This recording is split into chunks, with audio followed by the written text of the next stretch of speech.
Je suis un peu embarrassée parce que je sais bien qu'il faudrait que je vous parle de cinéma aujourd'hui. Moi, j'aimerais mieux vous parler de la campagne. Enfin, je suis très embarrassée. Je ne sais pas très bien par où commencer. Vous savez, le cinéma, pour moi, c'est une chose... c'est en même temps quelque chose à laquelle je suis très habituée parce que j'ai commencé très petite, puisque j'avais à peine 14 ans. Malgré qu'aujourd'hui, je suis très consciente, c'est pour ça que j'ai tellement le trac. Quand j'ai commencé... Je me suis aperçue au bout de 3 semaines seulement qu'il y avait un micro. L'histoire de Danielle Darieux, de 1931 à 2010, parcourt toute l'histoire du cinéma parlant. On touche au mythe. Dès ses débuts, elle a su imposer sa marque, sa différence. Si difficile à expliquer avec des mots. Je veux du champagne. Comme non, ça suffit comme ça, pas de champagne. Allez, buvez ça, allez. Bon, et ben alors, embrassez-moi. Ah, quoi? Non, buvez, ne dites pas de bêtises, je veux pas. Vous ne voulez pas m'embrasser?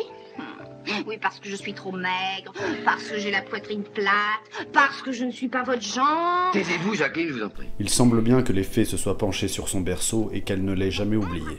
Cela vaut pour les choix de ses films et les rencontres essentielles avec de grands réalisateurs qui donneront de nouvelles impulsions à sa carrière. La rencontre avec Henri Decoing qui l'a persuadé qu'elle était plus que la jolie fille qui chante, qu'elle pouvait également briller dans de grands rôles dramatiques. Mais vous pleurez toujours quand on vous embrasse? Je ne sais pas, c'est la première fois. Que vous pleurez? Non, qu'on m'embrasse. Alors, premier bal, premier danseur, premier baiser, c'est ravissant. Mais alors, au fait, mais pourquoi pleurez-vous? Je pleure toujours quand je suis heureuse. Ah oui. Et vous avez souvent pleuré? Non, c'est la première fois. Dans sa vie aussi, ses choix seront inspirés. Ainsi, pendant l'occupation, elle faisait partie du cortège si controversé des vedettes françaises invitées par l'Allemagne nazie à Berlin. Mais en réalité, elle cédait aux pressions pour pouvoir prendre contact avec son mari, Porfirio Rubirosa, emprisonné en Allemagne. Elle ne travaillera plus avec les Allemands et passera les dernières années de la guerre en résidence surveillée.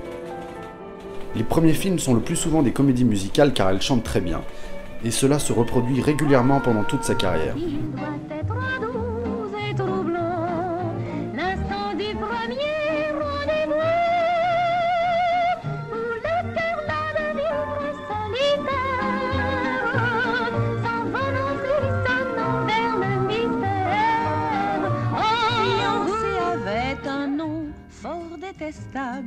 Et ce nom m'agaçait plus qu'il n'est supportable.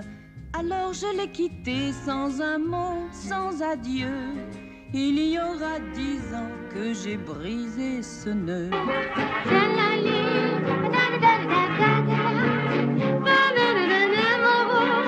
C'est parce que vous me quittez. Je n'aime que vous au monde. À ce point que près de vous, qu'il pleure pour le beau monde. C'est le printemps le plus doux. Le secret de sa réussite réside probablement dans sa fantaisie, sa spontanéité, sa fraîcheur, sa nouveauté que n'avaient pas tout à fait les autres grandes actrices de son époque.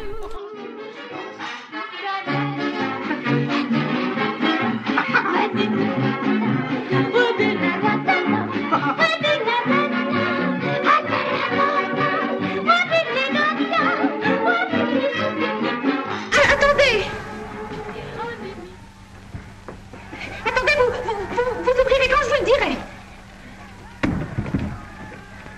Entrez.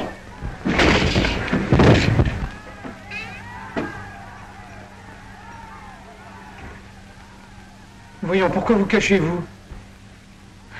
J'avais pris trop d'élan. À une époque où les femmes n'avaient pas de droit de vote, elle incarne une nouvelle forme de liberté. Aux côtés des autres jeunes premières, ravissantes et plutôt sages à la façon d'Annabella, des femmes fatales à la Mireille Balin, des garces à la Viviane Romance, des jeunes victimes comme Michel Morgan, Danielle Darieux, elle, représente la modernité.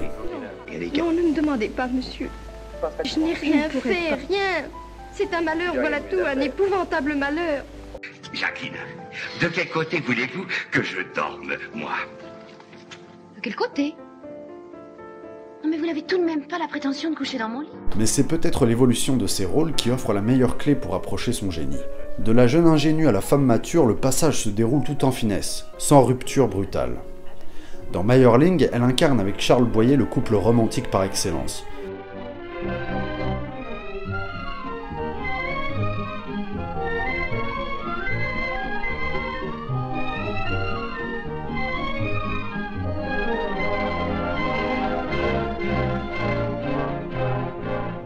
16 ans plus tard, dans le film Madame 2, on retrouve ce même couple, mais désormais complètement usé. Le visage de Charles Boyer s'est considérablement durci avec l'âge, tandis que les traits de Danielle Darrieux sont restés quasi identiques. Et pourtant, on sent qu'un cap est franchi. Elle passe de la légèreté presque superficielle au drame, dans un frémissement imparable. Tu m'entends? Tu m'entends? Qu'est-ce que tu as? Au secours! Au secours! Dans La vérité sur Bébé Donge, Danielle Darrieux devient un spectre qui rôde au chevet de son mari mourant qu'elle a empoisonné. T'as vu les toubibs? Oui. Donne une chance sur 3, alors... de ce côté-là, tout va bien. Ils m'ont demandé de ne pas rester longtemps. On approche peut-être du secret de Danielle Darrieux, la permanence Faut que j'aille au dans plus l'évolution. près, ça va bien. On n'est plus si loin de l'éternité. Faut que j'aille au cœur des choses. Tout le reste, le plus difficile, vois-tu, c'est...